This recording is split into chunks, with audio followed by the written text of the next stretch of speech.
Mauna ni mga idol ang atong humay. Ga pambuswak na siya. Halos ga pamuswak na siya.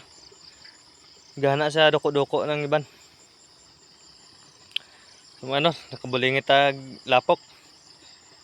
So, dako-dako na gid ang aton maagi mga idol. Oh, hara.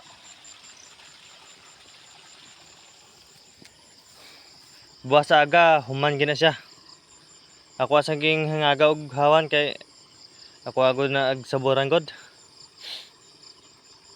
So, medyo kapoy-kapoy gid. Sakit ako na likod.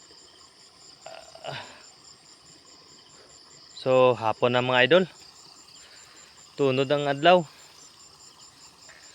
Dudugay, dulom na pod. Dami silang taon nga aga pamuswak. So, buwas sa aga mga idol. Balik na po ta dre kay atoan na tiwason. So kaning mga lamon sa kahon, tagas na po siya. So pagkahuman ako naghawan, obra sa saburan, mao na po na akong hawanon kaning mga kahon kay siyot na. Lami mga idol na lantawon kaning imong humay nga hawan kayo ba, walay hilamon. So kana mga idol makita gid ninyo nga wala gid siya hilamon, you know. Wala gid siya mga idol may hilamon.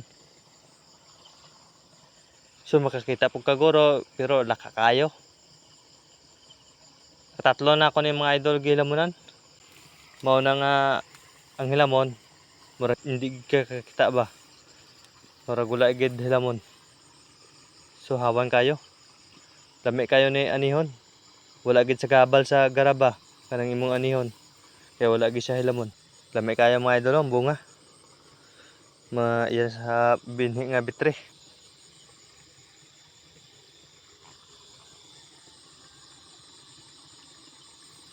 So mga idol, mamatamat tag himos kay matamat tag dulom. Tunod na ang adlaw sa katunggan. So aron makaulit ta sa balay, makapuhay ta. So sabay pa tag makapangapit-ngapit ang makapungko ba. So tara mga idol. Salamat sa nagtaw sa atong mga video. Thank you.